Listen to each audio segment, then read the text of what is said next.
Libertad o pañales. El precio de 3 años. Esta historia es sobre la decisión más dolorosa. Antes de comenzar, comparte este video con alguien que necesite saber que el éxito no siempre es lo que parece. Capítulo 1. El frío edictado ganaba millones, pero solo quería libertad. 3 años después, el magnate inmobiliario la vio de nuevo, con 3 pequeñas que tenían sus ojos. Ricardo Damián siempre se había regido por una sola ley: jamás permitir que las emociones interfirieran con la lógica. Desde su penthouse en la Torre Pedevose de Madrid, parecía tenerlo todo. Poder, una fortuna incalculable, influencia y la precisión fría que convierte a los hombres en leyendas del sector inmobiliario español. Cada una de sus decisiones era deliberada, cada movimiento calculado. Pero el momento en que Isabel Isa Castillo se presentó en su elegante oficina, sus manos temblándole ligeramente y sus ojos llenos de miedo y una esperanza desesperada, aquel control comenzó a resquebrajarse. Su voz era suave, casi rota, cuando pronunció las palabras que lo cambiarían todo. «Estoy embarazada». Él se congeló. No por sorpresa, sino por la abrumadora oleada de pánico que se negó rotundamente a mostrar. Fue como si alguien hubiera arrancado la armadura que había construido durante toda su vida para protegerse. En el silencio que siguió, el tic-tac de su caro reloj suizo parecía ensordecedor. Trató de razonar, de categorizar lo que esto significaba: responsabilidad, distracción, pérdida de libertad. Pensó en los inversores, en las juntas directivas, en los titulares de la prensa económica. Pensó en lo fácil que el afecto podía convertirse en debilidad. Y entonces, sin comprender por completo la razón, pronunció las palabras que lo perseguirían durante años. «Quiero mi libertad, no pañales». No gritó ni argumentó, simplemente habló con la certeza desapegada de un hombre que creía que la lógica podía salvarlo del caos. Isa no lloró, al menos no delante de él. Simplemente asintió, sus labios temblando mientras susurraba un simple «Lo entiendo». Pero él vio el fugaz destello en sus ojos, el sonido de algo interior que se hacía añicos. Ella se fue en silencio, cerrando la pesada puerta de roble tras de sí, y el sonido fue más cortante que cualquier discusión que hubieran tenido. Ricardo se quedó allí, inmóvil, mirando el espacio vacío, tratando de convencerse de que había hecho lo correcto. Capítulo 2. La ciudad vaciada y la penitencia. Esa noche, cuando regresó a su ático dominando el skyline de Madrid, no pudo dormir. Cada vez que cerraba los ojos, veía su rostro, la decepción, el dolor y aquella silenciosa fortaleza que una vez lo había atraído. Se sirvió un vaso de un caro brandy de Jerez, contemplando las luces de la ciudad que se difuminaban bajo la lluvia que comenzaba a caer sobre la Torre Picasso. Libertad. Eso era lo que quería, ¿verdad? Cero ataduras, cero caos, cero vulnerabilidad. Pero, ¿por qué entonces el silencio se sentía tan abrumador? En las semanas siguientes, se sumergió en el trabajo. Viajó entre Barcelona, Londres y París. Cerró acuerdos multimillonarios y llenó cada segundo de su día con propósito. Pero cuanto más éxito cosechaba, más vacío se sentía. De vez en cuando, miraba su teléfono, esperando un mensaje que nunca llegaba. Se dijo a sí mismo que ella había seguido adelante, que era mejor así. Sin embargo, algo en su interior, una voz que no podía silenciar, le susurraba que acababa de destruir lo único que no estaba en venta. Cuando su asistente le comentó que Isabel había renunciado y abandonado la ciudad, él solo asintió con la cabeza. No preguntó a dónde había ido, aunque una parte de él ardía por saberlo. Los meses se convirtieron en 3 largos años. Ricardo Damián había perfeccionado el arte de fingir. El mundo veía a un hombre con todo bajo control, pero por dentro arrastraba una pena invisible. Él sabía que había cometido el error más grande de su vida. Pausa de reflexión. Ricardo eligió el poder sobre el amor. ¿Crees que el dinero y el éxito pueden realmente compensar el vacío dejado por el arrepentimiento? ¿O es una condena inevitable? Opina en los comentarios. Capítulo 3. La visita inesperada al Jardín del Retiro. 3 años habían pasado. La vida de Ricardo era más grande, más ruidosa y más hueca. Su nombre era sinónimo de éxito, pero cuando los aplausos se apagaban y las luces se atenuaban, solo le esperaba el silencio.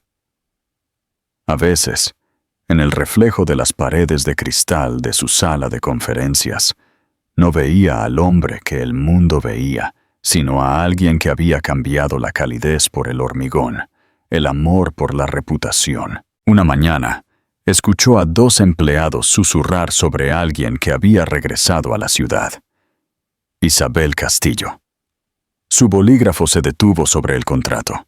El resto del día fue un borrón. ¿Podría ser ella? Se dijo que no importaba, pero al caer la tarde, supo que se estaba mintiendo a sí mismo. Era una tarde inusualmente cálida en Madrid, cuando Ricardo decidió dejar la oficina más temprano de lo habitual, algo que no había hecho en años. Le pidió a su chofer que se detuviera cerca del Parque del Retiro, un lugar que no visitaba desde su juventud. Mientras caminaba por el paseo de coches, el aroma de las flores en flor se mezclaba con el sonido lejano de risas. Una explosión de risas infantiles llamó su atención. Miró hacia la zona de la fuente, donde la luz del sol bailaba sobre el césped, y entonces las vio. 3 niñas pequeñas, idénticas en todos los sentidos, con rizos castaños que rebotaban con el viento, ojos brillantes del color del café con leche y sus manitas agarradas mientras corrían. Su alegría era incontenible. Ricardo sintió que algo se le encogía en el pecho. Y justo detrás de ellas la vio a ella, Isabel. Estaba sentada en un banco de madera bajo la sombra de un gran roble, con una postura tranquila y una mirada constante mientras observaba a las niñas con una sonrisa apenas perceptible. El tiempo la había vuelto más fuerte, más arraigada que como la recordaba. La visión de ella lo golpeó como un puñetazo. Se quedó sin aliento. El mundo pareció desvanecerse. Capítulo 4. Los ojos azules del destino. Entonces, una de las niñas se giró. Su risa se desvaneció en curiosidad. Cuando sus ojos se encontraron, el corazón de Ricardo se detuvo. Sus ojos, azules, increíblemente familiares, eran los suyos. Una oleada de incredulidad y realización se estrelló contra él. Las otras 2 niñas también se giraron, parpadeando hacia él con la misma mezcla de inocencia y un reconocimiento que le revolvió el estómago. No podía respirar. Isabel notó su mirada. Levantó la vista lentamente. Su expresión se congeló al verlo. Por un segundo, ninguno se movió. El ruido del parque se desvaneció, dejando solo el silencio pesado por todo lo que no se había dicho. Ricardo dio unos pasos cautelosos, con el corazón latiéndole dolorosamente. Quiso decir su nombre, pero se le atascó en la garganta. Ella no sonrió ni frunció el ceño, simplemente lo observó, cautelosa, como si viera un fantasma. Finalmente, él logró un susurro forzado. Isa. Ella separó los labios, y por un momento, él vio un destello de emoción detrás de su calma. Miró de nuevo a las niñas, y la pregunta brotó como una tormenta. ¿Ellas lo son? No pudo terminar la frase. Ella lo miró, Su mandíbula se tensó ligeramente antes de asentir, casi imperceptiblemente. Nuestras. La palabra lo destrozó. Era silenciosa, frágil, pero aterrizó con el peso de 1000 arrepentimientos. Sus piernas se sintieron débiles. Se hundió en el banco junto a ella, aunque ella se apartó ligeramente, manteniendo una distancia.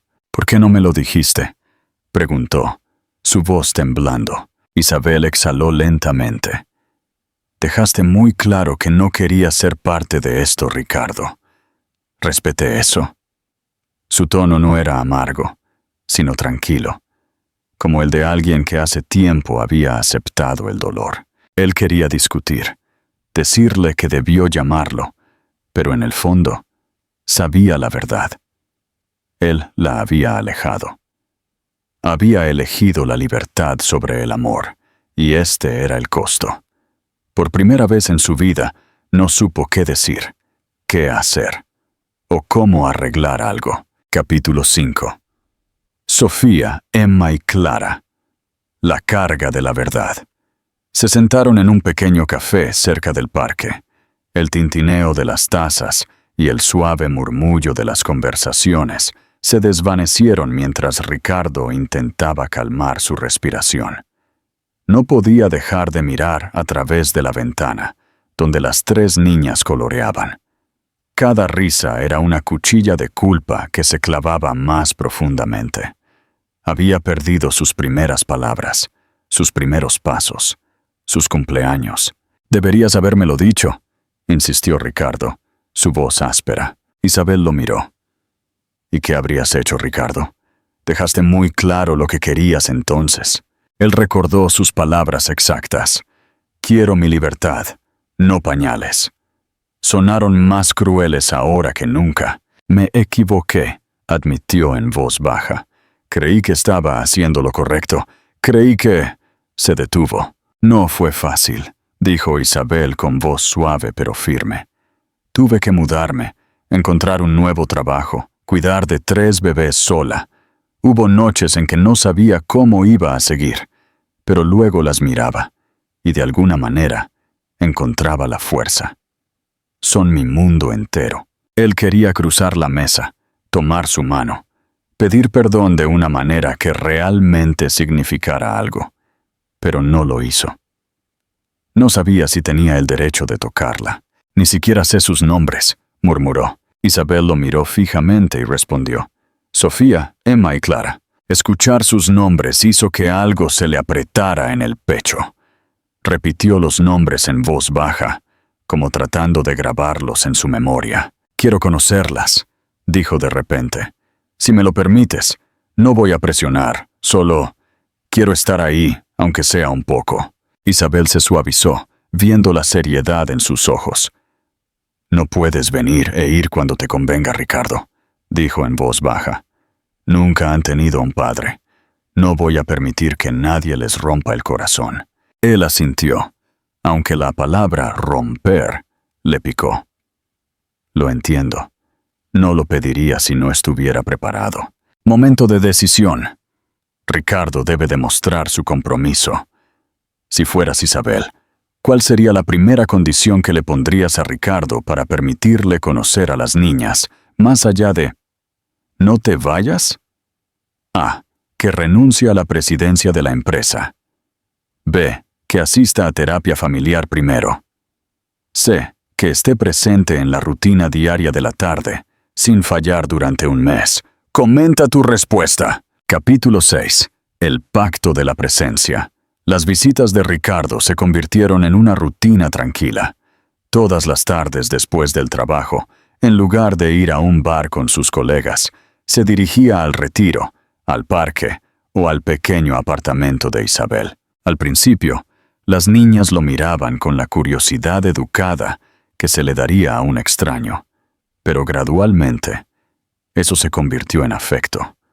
No sabía trenzar el pelo de las muñecas, ni leer un cuento de la noche sin sonar como si estuviera dando una presentación de negocios. Pero a las niñas no les importaba. Se reían de sus errores y lo incluían de todos modos. Una noche, Isabel lo invitó a cenar. Era una comida sencilla, pero para Ricardo fue la más significativa de su vida. El pequeño apartamento estaba lleno de calidez y risas. Más tarde, en el balcón, Isabel le dijo: «Eres bueno con ellas». «Estoy aprendiendo», admitió Ricardo. Aún lo atormentaba la culpa. Una noche, las encontró en su habitación, mirándolas respirar suavemente a la tenue luz de la luna.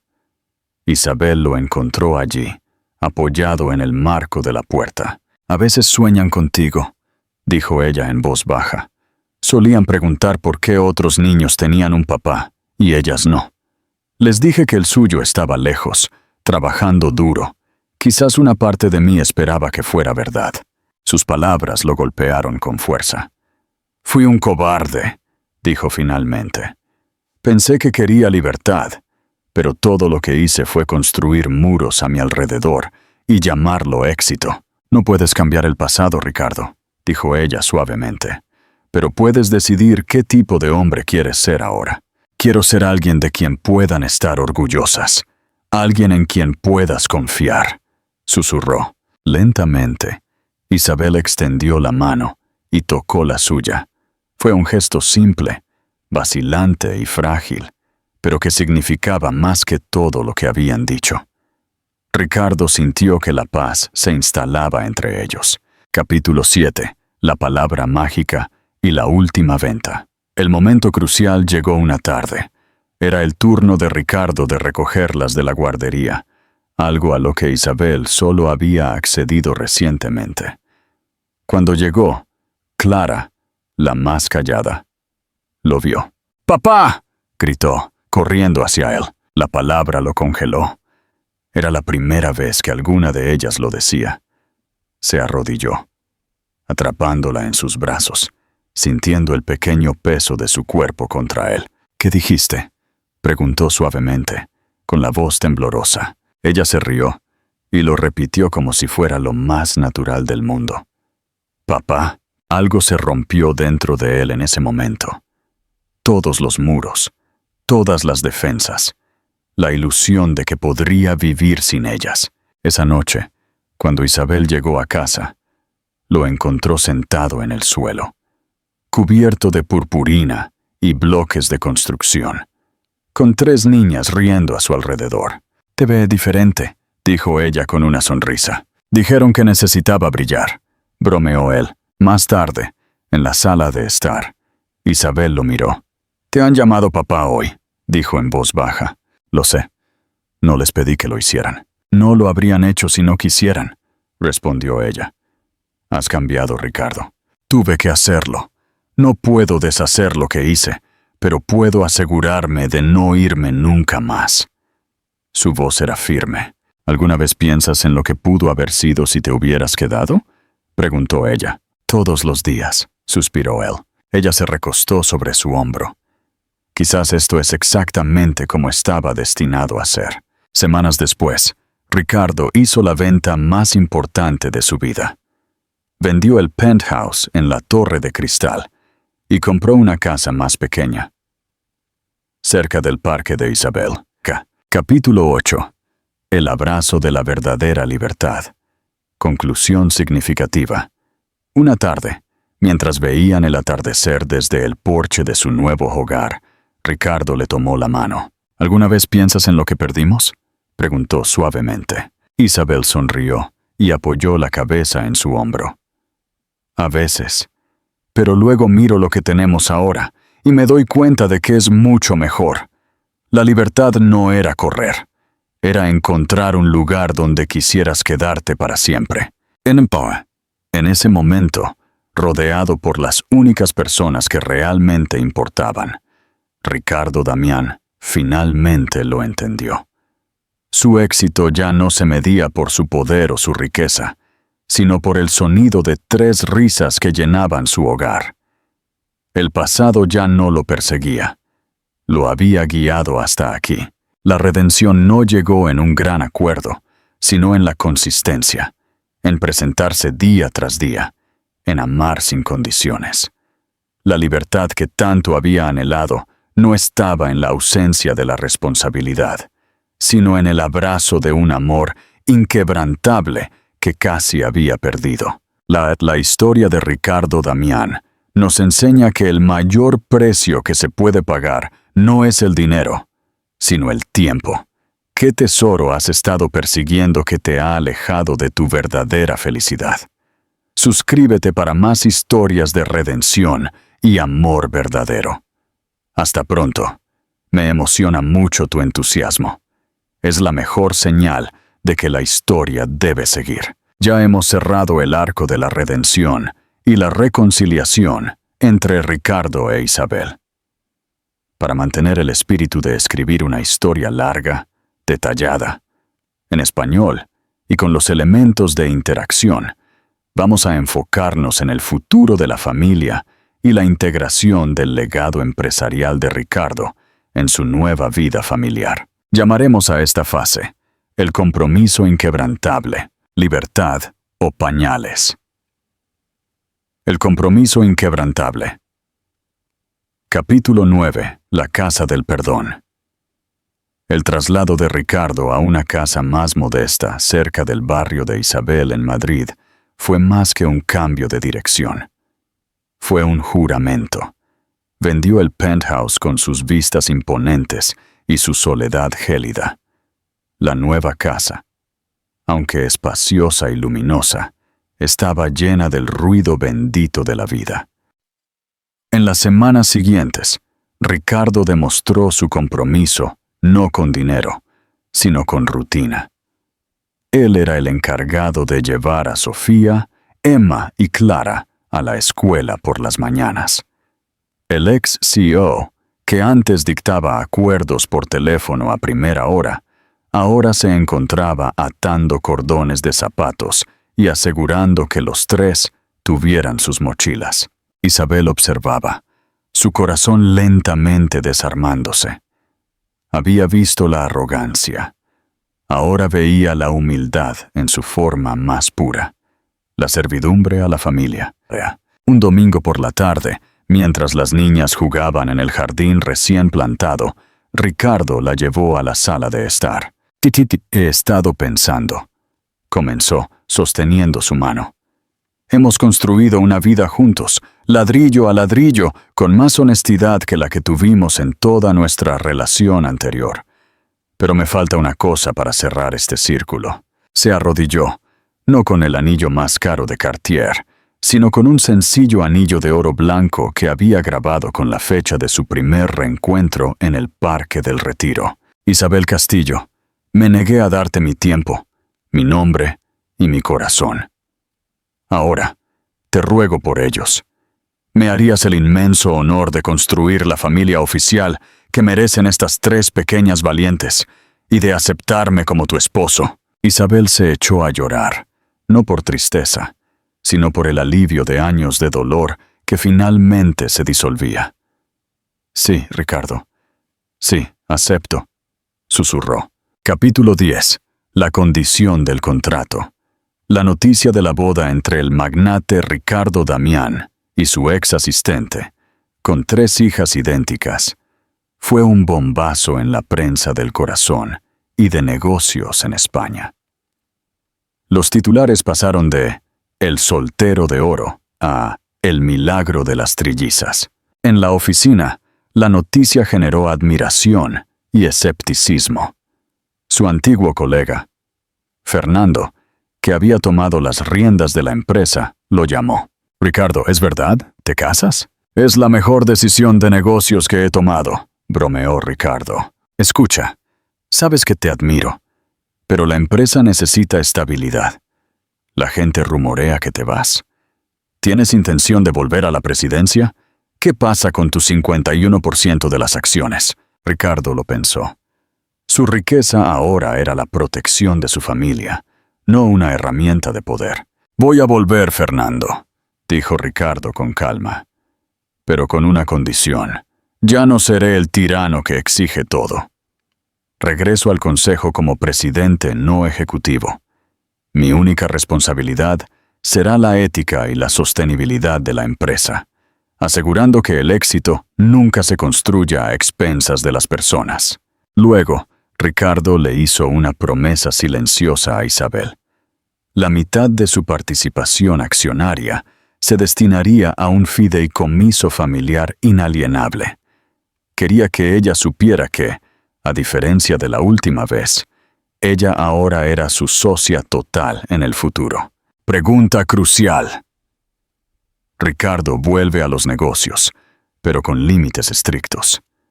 Si fueras Isabel, sabiendo que el mundo de los negocios es peligroso, ¿cuál de estas 3 reglas éticas adicionales le exigirías a Ricardo para proteger la paz de su nuevo hogar? A.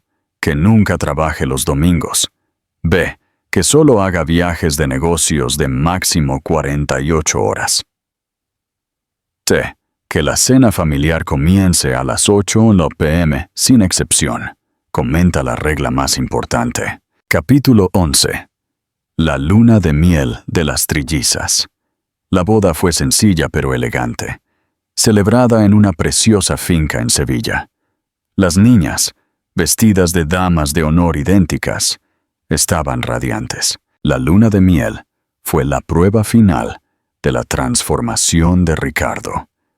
En lugar de las Maldivas o la Riviera Francesa, Isabel eligió unas vacaciones familiares en una casa rural de alquiler en las verdes montañas del País Vasco, un lugar sin cobertura telefónica confiable. Durante 7 días, Ricardo Damián, el hombre que una vez tenía a su asistente las 24 horas del día, se encontró pescando truchas con Sofía y fracasando miserablemente, haciendo senderismo con Emma y aprendiendo los nombres de las flores y los pájaros, leyendo cuentos de la mitología vasca a Clara hasta que se dormía, cocinando y quemando paella con Isabel en una cocina pequeña. No había correos electrónicos, ni llamadas de conferencia, ni informes. Solo presencia. Por primera vez en su vida, Ricardo se sintió completamente presente. Una noche, mientras observaban las estrellas desde el balcón, Isabel se acurrucó contra él. «Hace 3 años elegiste la libertad en un ático frío», susurró. «Ahora tu libertad está aquí, con nosotros, donde no hay conexión a Internet». Ricardo la abrazó, el olor a pino y aire fresco llenando sus sentidos. «Esta es la única libertad que importa, Isa. La libertad de ser el hombre que siempre quise ser, el que merecéis». Capítulo 12. El legado de la elección. La vida en Madrid se asentó en una dulce normalidad. Ricardo cumplió su promesa. Aunque seguía siendo un hombre poderoso en el consejo, se convirtió en un ejemplo de cómo se puede tener éxito sin sacrificar la vida personal. En una entrevista posterior, un periodista le preguntó sobre el momento más importante de su carrera. Ricardo no habló de la crisis inmobiliaria, ni de fusiones. «El momento más importante», dijo Ricardo, mirando directamente a la cámara con sus ojos claros, «fue cuando tuve que elegir entre la libertad abstracta y 3 pares de ojos azules. Mi carrera comenzó cuando dije, quiero libertad, no pañales. Pero mi vida verdadera comenzó cuando regresé y elegí la responsabilidad de ese amor. La verdadera medida de un hombre de negocios», concluyó, «no es el tamaño de su imperio, sino la solidez del hogar que construye y mantiene». La historia de Ricardo e Isabel se convirtió en un testimonio de que las segundas oportunidades son posibles, pero solo cuando el arrepentimiento se transforma en acción inquebrantable. El amor no les llegó de forma gratuita. Tuvieron que pagarlo con años de paciencia, humildad y un compromiso total con la presencia.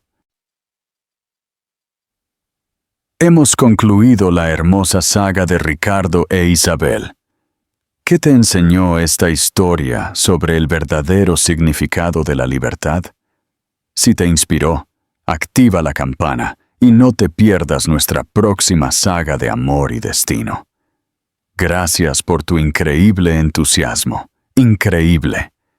Me alegra que quieras seguir expandiendo esta emocionante historia. Para cumplir con tu deseo de hacerla más larga y detallada y mantener todos tus requisitos, español, CTAs,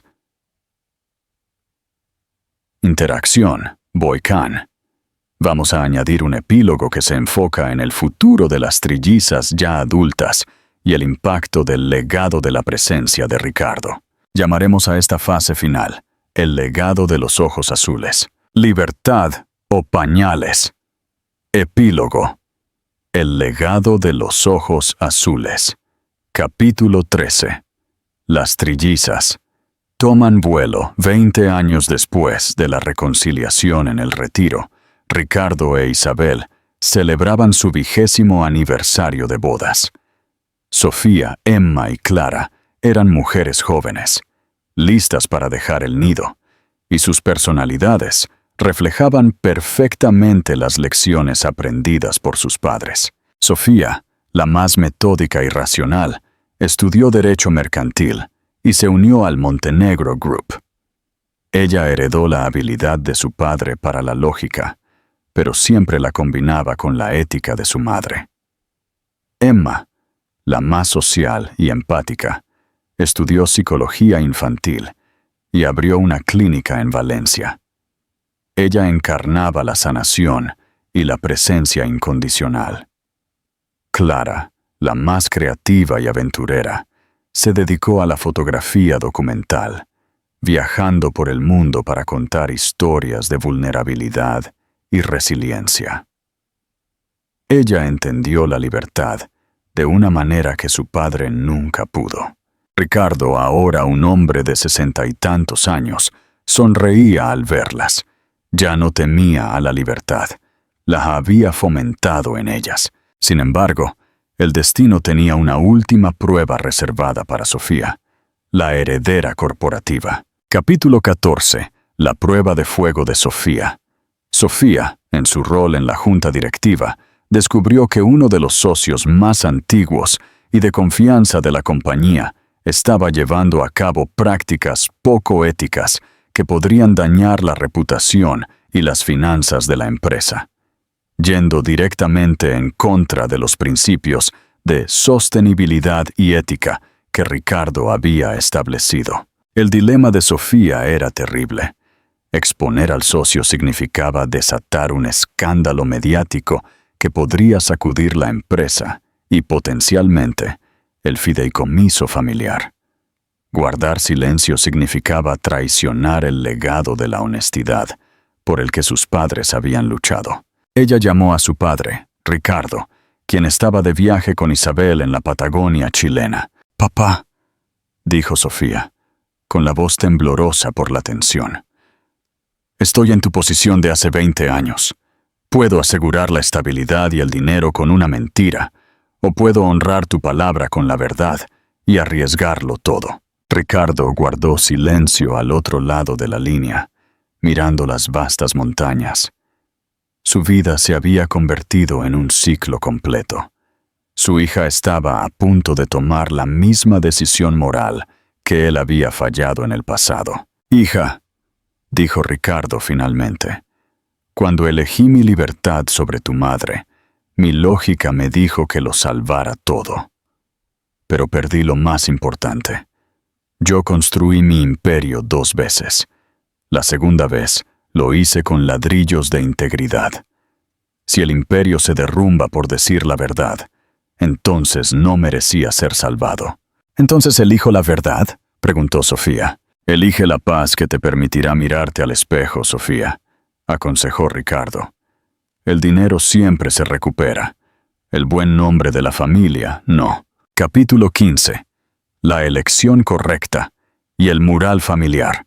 Sofía actuó con rapidez, exponiendo al socio y lanzando una declaración pública de total transparencia. El escándalo fue breve, pero la reputación de Montenegro Group se disparó. El público confió en la honestidad de la nueva generación. Sofía había elegido la presencia, la verdad, sobre el miedo, la ausencia de problemas. Mientras tanto, Clara, la fotógrafa, regresó a Madrid con un proyecto especial. Para el cumpleaños de Isabel, ella decidió crear un regalo que simbolizara todo el viaje familiar. Clara pintó un gran mural en el salón principal de la nueva casa familiar. El mural no mostraba paisajes o figuras heroicas. Mostraba una línea del tiempo.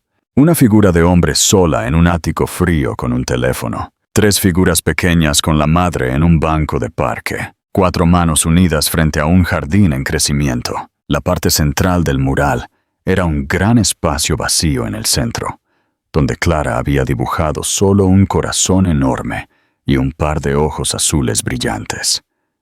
Debajo, escribió una sola palabra: aquí. Ricardo vio el mural por primera vez. Entendió que el espacio vacío era la ausencia que él había creado, pero el corazón y los ojos en el centro eran la presencia que había llenado ese vacío. Punto de vista artístico. Clara creó un mural conmovedor. Si fueras Clara, ¿qué objeto simbólico más pequeño añadirías al mural para representar el poder curativo de Isabel? A. Una flor de azahar, símbolo de Andalucía y frescura. B. Un simple par de llaves, símbolo de la nueva casa. C. El lápiz de labios que usó el día de la boda. Vota por el objeto más significativo. Capítulo 16. El mayor activo. En la fiesta de cumpleaños de Isabel, la familia se reunió. Marcos, el banquero de inversión, había volado desde Londres. Emma, la psicóloga, había venido con historias de sus pacientes. Sofía estaba radiante, libre de la carga de su secreto. Ricardo se levantó para el brindis. Miró a sus 3 hijas, luego a Isabel, que sonreía con el mismo brillo en los ojos que había visto hace décadas. El mundo siempre me preguntó cuál era mi mayor activo, dijo Ricardo, con la voz emocionada.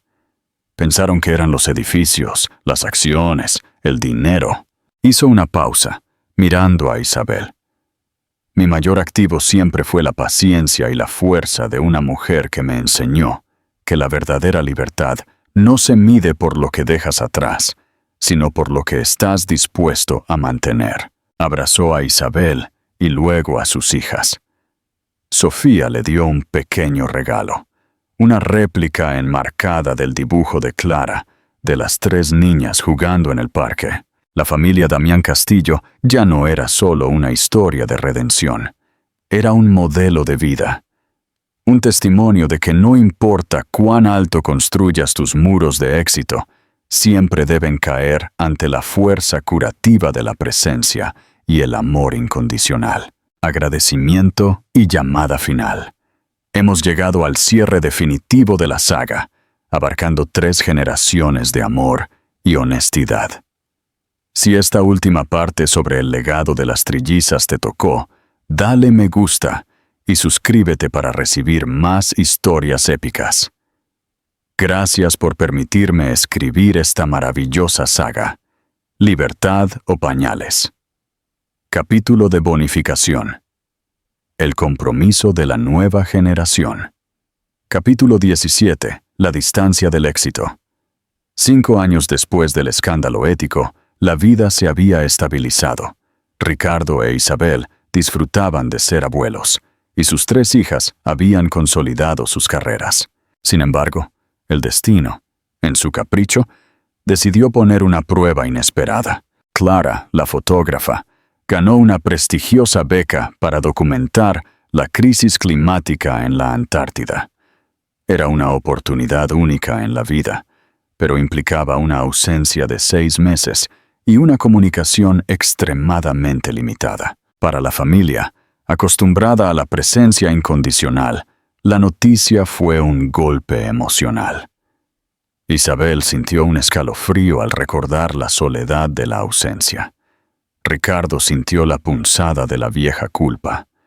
Había inculcado en sus hijas un deseo de libertad tan grande que las alejaría de la familia. Sofía y Marcos, las hermanas más prácticas, estaban preocupadas por la seguridad. Clara, sin embargo, miró a su padre. «Papá, no me estoy yendo por huir de la responsabilidad», le dijo Clara. «Me voy por la misma razón por la que tú regresaste, para ser honesta conmigo misma y con mi vocación. Si mi arte puede hacer el bien, tengo que estar aquí, incluso si aquí es el fin del mundo». Capítulo 18. El fondo de presencia. La partida de Clara no se sintió como una huida, sino como un acto de valentía. Pero Ricardo e Isabel sabían que la distancia física podía erosionar la conexión. Ricardo, utilizando sus habilidades empresariales para el bien, ideó una solución: el fondo de presencia. Cada mes, la familia aportaba una cantidad de dinero a este fondo, pero no para gastarlo en regalos o lujos. El dinero se utilizaba para financiar eventos sorpresa de reconexión. Un mes, Emma voló a Chile para pasar un día en la última ciudad civilizada antes del continente helado, solo para ver a Clara en un breve paso logístico y entregarle un paquete de galletas caseras de su madre. Otro mes, Sofía utilizó su influencia para conseguir que el equipo de filmación de Clara pudiera enviar pequeños clips de video personales a la familia una vez a la semana. Esto aseguró que la ausencia física no se convirtiera en una ausencia emocional. El legado de la línea punteada no se repitió. Pregunta de legado. El fondo de presencia es brillante. ¿Qué tercer uso? Que demuestre la creatividad y el amor de la familia Damián Castillo. ¿Le darías al dinero de este fondo para mantener la conexión con Clara en la Antártida? A. Comprar un telescopio para que vean la misma luna. B. Financiar un mural pintado por niños en Sevilla y enviarle fotos. T. Pagar una línea satelital diaria de 5 minutos. Vota por la forma más significativa de conexión. Capítulo 19. El regreso y la verdadera riqueza. 6 meses después, la familia se reunió en el aeropuerto de Madrid-Barajas para recibir a Clara. El abrazo fue abrumador, lleno de lágrimas y risas. Al ver a su hija, radiante y con un aire de profunda sabiduría, Ricardo sintió que el círculo finalmente se cerraba. La libertad no había destruido a su familia, la había fortalecido. Clara le mostró a su familia las fotografías. Eran impresionantes, pero la última foto que reveló en el álbum privado fue la más conmovedora. Era una foto de sí misma, sola en una vasta extensión de hielo azul, sosteniendo un pequeño marco de madera. Dentro del marco había una fotografía familiar. Ricardo e Isabel, con sus 3 hijas en el jardín. «Papá, mamá», explicó Clara, con la voz entrecortada. «Este es el significado de la presencia. Me di cuenta de que, sin importar lo lejos que estuviera, la presencia de la familia está dentro de este marco. Yo no tenía que estar aquí físicamente para sentirme aquí emocionalmente». Ricardo e Isabel se miraron. Habían transformado la herida del pasado en una lección que trascendía la distancia. Capítulo 20. Un brindis por la consistencia. Esa noche, en una cena para celebrar el regreso, Ricardo hizo un brindis final. «Hace 25 años pensé que la vida era una suma de activos tangibles. Me equivoqué», dijo, alzando su copa hacia Isabel y sus 3 hijas.